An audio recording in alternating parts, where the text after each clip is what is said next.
How do you feel? Hurt. So, hello. Hello there. You might recognize us from Cartoon Conspiracy. Obviously you know me because it's my channel. This is Jacob. Say hello, Jacob. Hello, Jacob. Thank you.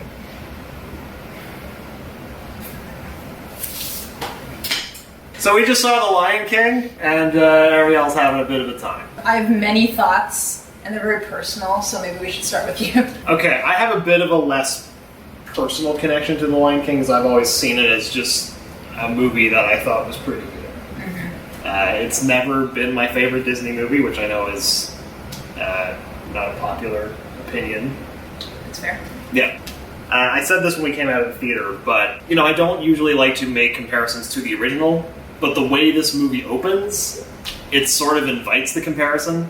So that's what a lot of this video is going to be. Circle of Life is straight up shot for shot. So you want to go in with an open mind, because that's the right way to go about it. But you can't. I remember I was like leaning over to you, just like, this is exactly the same. The whole opening sequence, I was flabbergasted, because the whole time I was just kind of amazed that like it was shot for shot, that they were doing it like that. If this were something on YouTube where someone created the Circle of Life shot for shot, that would have been impressive. Yeah, because I was impressed. Yeah, it was really, like, the visuals, especially at the beginning, were very, very well done. Although I will say we saw it in 3D. And I don't know, I felt like the 3D almost hurt the visuals, because 3D never makes a difference for me. My eyes get used to it. It's a waste of money, but it was a mistake. We're just like, we'll see this time, and they said it's 3D. Okay, fine. Oh, it was a dine-in experience, though. There were waiters. I regret doing it because we gave it a lot of money because of that. Yeah, it was not great, is my initial review, which I don't like to be negative, but... Its connection with me, 1 second. Great! She's probably gone to go vomit. Oh, she's back. This is Simba. So The Lion King was my all-time favorite movie when I was a child. I've had this since, 1995. Timon and Pumbaa was my childhood TV show that I would watch every day when I would come home from school. My dad would tell me Timon and Pumbaa stories. And yeah, I loved the music. I listened to it obsessively. I remember distinctly, like, before I could count, like, I would be like, Dad, play 1-1, which on the CD was Elton John's Can't Wait to Be King. Just right. Like, I have like so many childhood connections to this movie. This movie took me back to childhood, but not in a happy way. The whole movie, I was doing this. I was a child, curled up in my chair, on the verge of tears, because this movie was burning my toys in front of me. There was a certain moment in the movie, which we're going to get to, but when it ended, I just turned to Ariel, and all she just said was just, fuck you. And then the movie continued. And I was like, she looks like she's having a great time. So we discussed Circle of Life. That's how we felt in the opening. We were both just kind of confused, just like, okay, this is what the movie's given us. It's shot for shot. It's going to be shot for shot. Everyone's saying the movie is shot for shot, which there are a lot of similar shots, but the only thing that I feel was exactly like shot for shot was Circle of Life. Yeah. Then after that, it kind of opens up a little bit. It cuts to, like, that cuts to the mouse that Scar hunts after that. By the way, there's going to be spoilers in this video. It's The Lion King. So... yeah, it doesn't fucking matter. It's The Lion King. We're going to mention the changes that they made. So in that scene with the mouse, I found that, like, they softened a lot of the dialogue from the original, and it felt like Scar didn't feel as threatening because of that. Again, since I know the movie so well, I can, like, quote a good amount of the movie. So, like, as I'm watching it, they're saying the exact same line, so it's really hard not to compare it. If anything, you can compare it to watching a theater show, because they're saying the script, but, like, another actor is doing it. And worse. Jeremy Irons was such a good Scar, and, I didn't have such a personal connection with Aladdin or Beauty and the Beast, so when there were actors saying the lines, I wasn't as connected to them. I quote Scar all the time. Like, he's such a fun character to quote with just how, like, prima donna he is. Scar's not a bitch anymore. Scar was your everyday run-of-the-mill bad guy. Yeah, which is frustrating because I'm pulling up the cast right now. There are a lot of really good actors in this movie.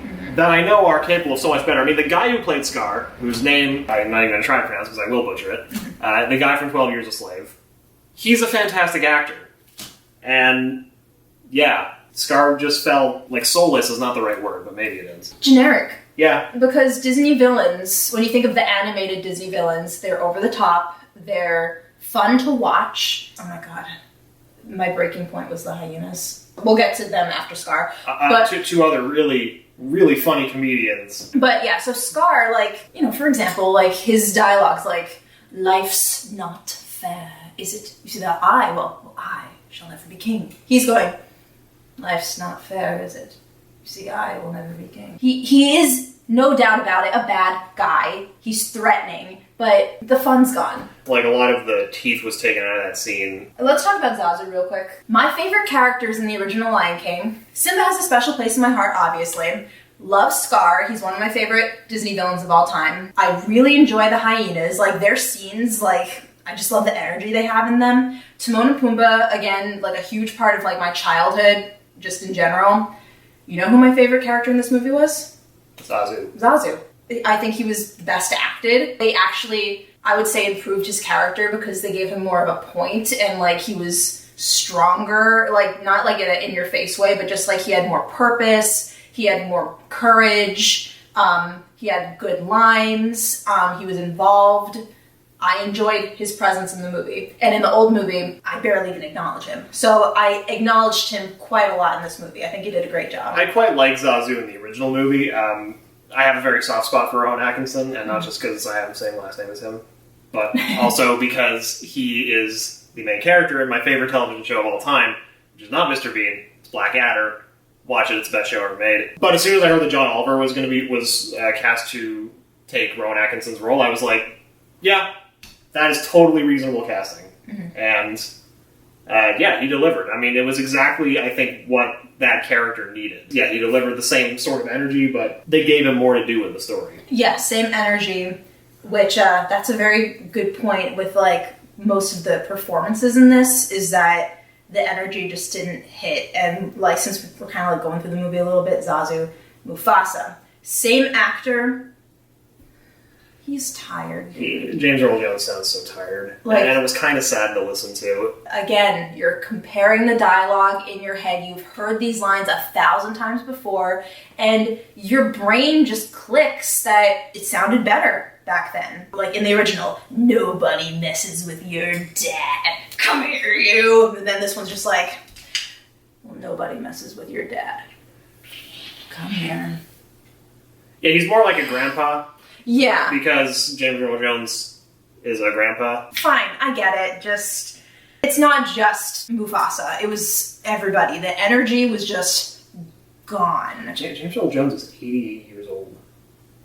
I mean, with that in mind, I guess that I can't criticize his performance too much, because he's still working at that age, which is incredible. I mean, again, the movie invites the comparison, and it's very apparent that James Earl Jones is much older in this We don't version. know if it was his choices to act that way. No, you're right. The whole cast was just tired and slow and boring. It was just delivered better in the old one. Just the director asked for a better performance out of them. In a lot of ways, it felt like a run-through, because they would say the lines, and I'd be like, wait a minute, that was like a totally major line, and you just grazed threw it past away. it. Yeah. And I'm not saying that it's like, oh, well, it has to have weight because it's an important line, and, you know, I demand fan service. Like, but like, it's an important line for the story. Mm-hmm. But they just don't give it any weight in the movie, and then they just continue with the next thing. Yeah. I want to talk about the Hyenas real quick. You know, I mentioned that the Hyenas always had a great energy, very funny. The line delivery was just great. The dialogue was great. Like, I know it was just like puns, but like it was so fun. Yeah, and I mean, you had people like Whoopi Goldberg and Cheech Marin and Jim Cummings, who are all amazing. Great. They're great. They did fantastic with those jobs, and like the designs were great. They were very threatening, but also really cool, very solid designs. Oh, by the way, 0 out of 10, Chow Down isn't in the movie. They never used Broadway songs. They never used Broadway songs. Why not? Julie Taymor was the executive producer. She directed the Broadway production, so I'll never understand it. But the Hyenas, like, that was the point in the movie where as soon as, like, like, I guess that's just how hyenas look, but they just did not look good. And they were like, maybe this was the 3D talking, but they were like in your face. And I was like, ew, no. And the actors, you're saying they're great comedians? They were awful. Well, I mean, okay, who do we have here? That was bad comedy. Well, that's what I mean when I say it was sort of like, let's just improvise until they do something funny. But even if they don't do something funny, let's put it in the movie anyway. Like, that's when I slunk down in my chair where I officially decided, oh, I can't. Jacob, legitimately, I probably would have walked out of this movie. Or, like, if I was viewing it at home, I would have turned it off. Like, it's Keegan-Michael Key and Eric Andre, who are both insanely funny comedians if you see them do their own stuff. Like in Key and Peele or the Eric Andre Show. So, I don't know if this is Jon Favreau's directing or if they didn't get any directing at all. I mean, they got laughs from the audience that was there, but I don't know, it felt weirdly forced. It's fine, I'm trying to not be too negative. I am nothing but negative. Alright, I'm going to real quick list what I actually liked about the movie. Zazu. I personally thought that adult Simba was great. Like, as soon as he hopped out and sang his part of Hakuna Matata, I was like, oh! Like, Donald Glover's got a good voice. I like to sing. And I assume he did the singing voice. I'm not 100% sure though. I really like the scene of Nala leaving Pride Rock. I think that was a good addition. Like, sneaking past Scar, and of course Zazu, like, helps her. Yeah. Again, a good Zazu part. I like that. I thought Mufasa in the clouds was handled very interesting. I wish they had his face in the clouds. His face was in the clouds. It was highlighted by the lightning strikes. I was trying to see if that's what they were doing. Yeah. But it's so hard to see. Like, I was watching the lightning, just being like, are they making a face? Look at the lightning strikes. They are highlighting Mufasa's face. I thought it was actually pretty well done for the live action style that they were trying to go for. Well, that they did go for. It's not like they tried and then failed But at it. his dialogue wasn't as good, though. Yeah, no, the dialogue wasn't as good, but I thought the effect was nice. Like, the visuals were very nice. It was just moving clouds to me. Agree to disagree. In the animated movie, there is a time of reflection after that. Wow, the weather. Crazy.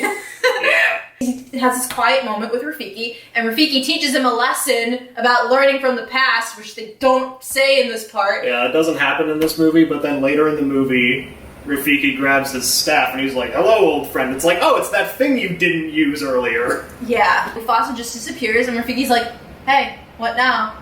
And he's like, I am the son of Mufasa! I am Simba, first of his name.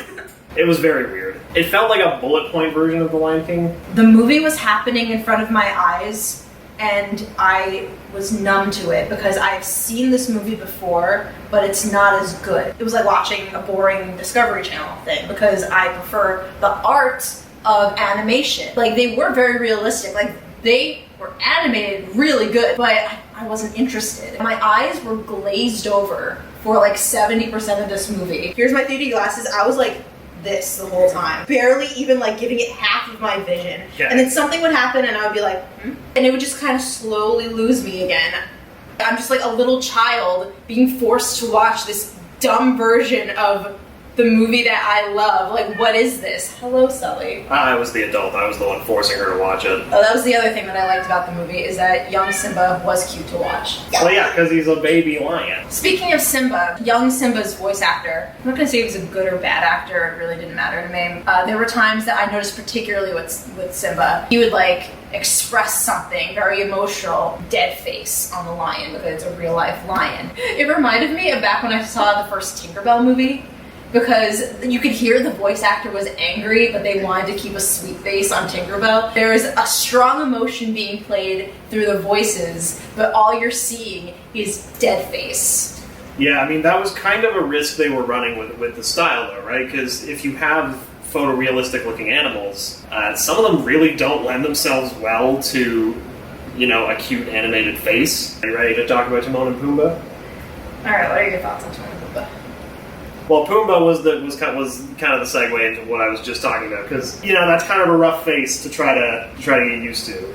I thought the voice was really good fitting. Like, he had a very similar shout to the original voice. Yeah, I mean, it was Seth Rogen, so I've learned just through osmosis, he's just one of those voices I can pick up. Uh-huh. So whenever Pumbaa talked, I was like, ah, Seth Rogen is talking. I know the name, I don't know the voice. Yeah, he's the guy from Knocked Up. or all those Jedi movies. Alright, great. Billy Eichner as Timon was surprisingly, I think, decent. Because you can't match the energy that Nathan Lane brought to the role. That's just impossible. You know, Billy Eichner did kind of more of a... I think he was like more of a quippy wise guy, even than Nathan Lane was. I feel like he was a little meaner.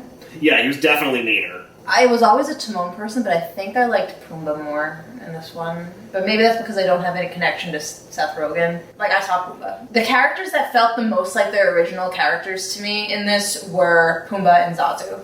Pumbaa got a few legitimate laughs out of me in the movie, which is kind of the highest praise I can give. Yeah, the whole live bait sequence was great, which they do very differently from the original, but again, that's like... I was ready to get mad. Well, again, that's sort of like they have to change that because I have a feeling that scene was Nathan Lane's idea. Even the build-up to that scene was actually quite funny. Yeah, that was good. That was a good segment. Just the long pause when everyone just slowly turns to Pumbaa. That was like, they accomplished comedy with these deadpan faces, because everyone has these already deadpan faces. So it's kind of an achievement that they managed to do any comedy. So they're just like looking at Pumbaa. I think through the movie, Billy Eichner had the best singing voice, which is strange to say in a movie that has Beyonce in it. Beyonce. Good Nala. I think she was fine. Fine Nala. Yeah. You know, I liked the extra scenes that they added with her. Is it bad if I'm just not even remotely a fan of Beyonce's music? If you're not into it, you're not into it. Right. The song that they added. What the... It was kind of a nothing song. It's not like an Aladdin Speechless song. Speechless is what they added for Jasmine. It wasn't anything like that, but it was like just Simba running back to Pride Rock at the end, and you could just hear Beyonce just like... And it was like 30 seconds. I'm sure there's going to be an extended cut on the soundtrack when they release it, and it'll be number one. This random pop song that shouldn't have been there. Okay. Like, you mentioned that they recorded He Lives in You, and yeah, that would have been a good... I heard that it was in the movie. It's not. He Lives in You. He says it in the movie in the original, too. So it's yes. like, okay, run home to He Lives in You. That would have been great. That would have been great. Are you ready to talk about Be Prepared? I don't think Ariel's ready to talk about Be Prepared. No, we can talk about Be Prepared. So I originally heard that Be Prepared wasn't going to be in this movie at all. But this was like a year or two ago. To be fair, Be Prepared kind of wasn't in this movie. It was like seeing Jared Leto as the Joker. I'm like, oh, that's a guy with green hair, but he's not the Joker. You have to actively be trying to sort of patter sing / not sing less than Jeremy Irons was doing. Because he was just kind of sing-talking through the song in the original. But like, you heard music in the background. Oh, for sure. Like, there was no music. He's just like, he's doing a casual speech, like, you know, speaking to the hyenas, but then he starts speaking in rhyme, and you're like, oh, be prepared. He is talk singing at this point, but he's not saying the lyrics that you know of. Like, they created completely new lyrics, which were not great. It felt like a first draft. Yeah, he's just kind of like talking and walking through the hyenas and like speaking in rhyme to a somewhat tune of Be Prepared. And this only is just a few lines. It's not like they do a whole sequence. He just like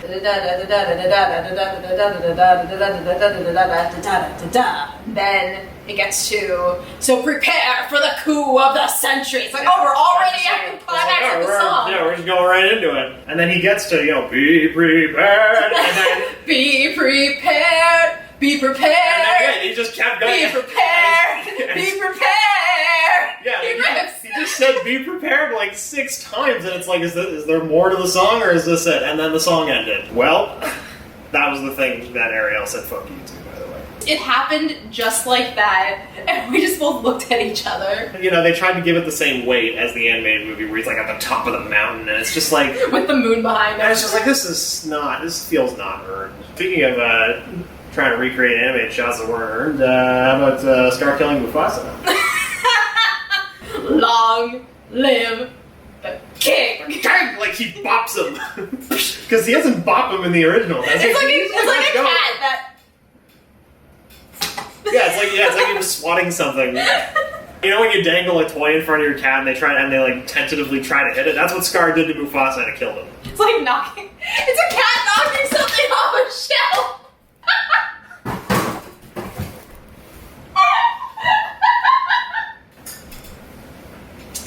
Yeah, it's exactly like that. And then, they do the zoom out of Simba, which just, it looked weird. And then later in the movie, they flash back to it, and it's like, wow, they thought that shot was so good they had to show it to us the second time. I think it was worse the second time. It was! Original. Same shot, though. Original. No! It's like about that long. Yeah. This one. No! And the flashback. No! Also, did Rafiki kick ass in the original? There's like an iconic scene where like he jumps down and does like a karate thing. Oh, you're right. Yeah. You're and right. then in this one he does that, but it's not funny. Zazu fought too. Yeah, no, he definitely didn't fight in the original, did he? No, he didn't. Yeah. Zazu was very pointless in the original. He was a captive in that scene. You're right. Timon and Pumbaa go and save him. Let me out! Let me out! Let me in! Let me in! That whole scene, and then they call me Mr. Pig. Yeah, I mean, the In the Heat of the Night reference, probably, I never knew that was a reference. yeah, it is. Understandable why they cut that out. Oh, one of the things that we mentioned, that we talked about in the car, that we liked about the movie, they expanded on The Lion Sleeps Tonight, which was a great, cute little moment. It was perfectly disposed of when Nala shows up.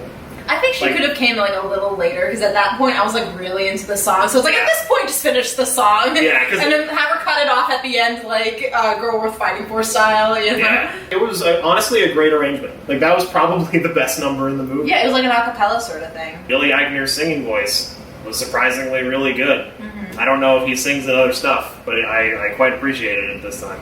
Oh, another point I wanted to make, which I feel like a lot of people are making, because they're all live action, you can't fucking tell them apart.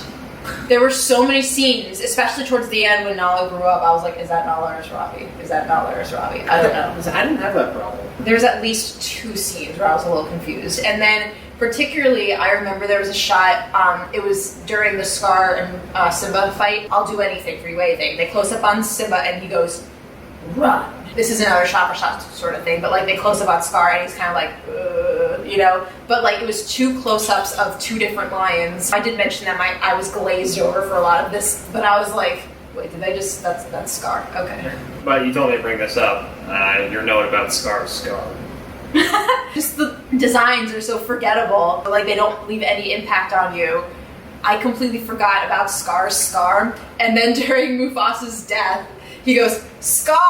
And they cut to Scar, and I'm like, oh, he does have a scar. Oh, that's why he's called Scar. I mean, I know Scar generally has a scar, but I recognize this line that we've been watching has a scar. I had that exact same problem, but it was the first scene that Scar was in, where I was looking at him, I was like, does he even have a scar? And I had to look at his face for like a minute. God. What else is there to talk about? Okay, there was one moment. It almost made the original make less sense in retrospect. Right when someone runs away, and then there's the shot of Scar and then the hyenas, approach from behind him, and then he says, kill him.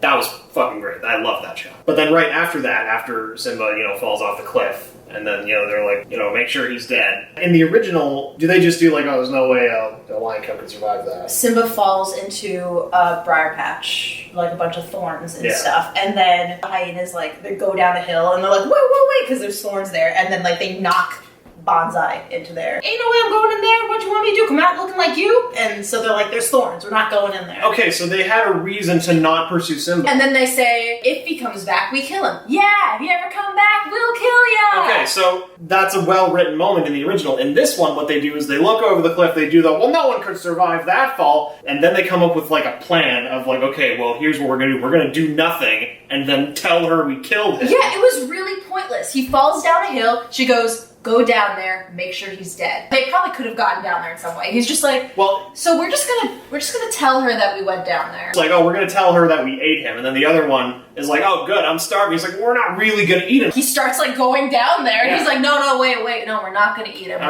We're not going to go look for him. We're just gonna. Yeah, and I was just like, well, wait, why don't you eat him? I thought you were starving. Like, I don't feel like it. That was pretty much their explanation, is they're just lazy, which feels kinda lazy. Just those 2 actors, comedians you call them, like, he knows more about the actors than I do. Just like, that was the cringiest part of the movie. People in the comments back me up that Keegan-Michael Key and Eric Andre are funny people. I would say that was the worst thing of the movie for me. That was my breaking point, and anytime those 2 characters talked, I just wanted to get up and leave. I just don't think they were well directed. I would say final thought to this movie. It was very close to the original, but like I say for a lot of the live action films, yes, you recreated it, but you sucked the life out of it. You missed the point. It's a case-for-case basis for me. The ones that I really like Cinderella. Like, I love Cinderella, actually, and I loved Aladdin. Not really a big fan of the rest. Beauty and the Beast was probably my least favorite. This was awful. It hurt me. The whole movie just curled up, like, glazed over, numb. I just want to get up and leave. I have not felt this detached from a movie in a long time, and it's so depressing that it was The Lion King. You want to know what's more depressing? What? It already has over $250 million. We gave them about 40 tonight. We're part of the problem. They're gonna make so much money. I've seen so many people raving over it. Like, yeah, people love it, and they're gonna keep going, obviously. You know what? I have a horrible feeling I'm gonna watch this again, and I'm gonna notice something about the movie, and I'm gonna love it the second time around. I don't think I could have. I would have walked out so quickly tonight. I just wish it didn't exist. I feel like there were some people who felt that way about Beauty and the Beast. I am kind of indifferent about Beauty and the Beast. This was my movie that I grew up with, that I love. This is the movie I claim as my favorite Disney movie. They hurt me tonight. Well, you know what? Using the letterbox. Oh, wait! Thank you for reminding me, Sully. You give your final thoughts, and then I have one more thing. I was just gonna say, Jon Favreau as a director has done some really good stuff, and I don't know if he wasn't well equipped enough for this. It didn't really come together for me. And I just saw him in Spider-Man Far From Home, and he was really funny in that. I don't know. Happy made me feel not so happy. So the kitty litter over here reminded me, there's a scene in this movie, if you remember in the animated one, you know, Simba collapses and his scent or his fur or whatever goes flying through the wind. It's really pretty. And eventually it lands with Rafiki, and, you know, he grabs it, he sniffs it, he's like, oh, Simba? This movie shows its journey back to Rafiki, and maybe it was some sort of metaphor of the circle of life or something. That's absolutely what it was. But somebody, some classless somebody, decided to make it that we had to see Simba's fur land on a tree, a giraffe eat the fur, and then the next time we see this fur, like, it's being pushed around by a dung beetle. Literal shit. He said this earlier. 10 years from now, this director is going to be in an interview and said, I literally added shit to The Lion King. And it made how much money? It's already got over $270 million worldwide. And one last thing. There's going to be a few more last things. I am well aware that the Lion King, original Lion King, had fart jokes. That was Pumbaa's whole thing. There's a whole section in Hakuna Matata about it. But here's the thing. They do it in a classy way. All they say is that, like, I've never had any friends. I'm an outcast. Why? No one ever stood downwind. You see grass fall, and then people run away. That is all they say about that. There is the line about, with you, everything's gas. That's a funny line. It's a smart line. This stinks. Oh, sorry. Like, it's just saying that he smells. They're not saying, Pumbaa farts. Yeah. He literally, in this movie, in Hakuna Matata, what's the fucking line? I'm enraged. Ariel's so mad. I'm enraged. What's the line? In all the shame he was ashamed, not changing my name. Oh, what's my name? I got downtrodden every time that I farted. Every time that I farted. What, Timon? You're not gonna stop me? You sicken me. You know, it's a different dynamic. They didn't have to say the fucking line. Why are you mad at me? I'm mad in general. They had enough class to go, no, not in front of the kids, because that would be stupid. And nope, they added it. And that would have been funny if it was a blooper. You know, if that was an outtake, it's like, oh my god, he actually said it and he didn't stop it. Remember when animated movies did outtakes? Yeah. That was fun. I think that edition, I mean, it got a laugh from the audience, and, you know, it was... It was different? It felt like, you know, just sort of general postmodern cynicism towards, you know, all media. We're being subversive by subverting ourselves. Disney's been doing that a lot lately, but this was not one of the times it landed. Unless you asked the theater audience that we were with, because it really landed with them. After Circle of Life, a bunch of people clapped. Yeah, people were clapping. And I went, don't clap! Again, if it was just, we created Lion King in real life, hi, welcome to my channel, but like, let's just recreate Lion King right now. We'll do our own version. If it was just that, I would have been like, wow, that's impressive. This is a YouTube video that went on too long. Yeah, it's not a bad summation. That's what I'm gonna leave this with. There's a lot of talented performers in this movie, though. Badly directed. Scar has an Oscar. I think that's where we're ending it. You okay? No. Well, that's our review of The Lion King. Fuck you! Now I know what a ruined childhood is! I get it now! It's real! You know what? If Disney ever remakes The Brave Little Toaster, I'm gonna be in for a real bad time.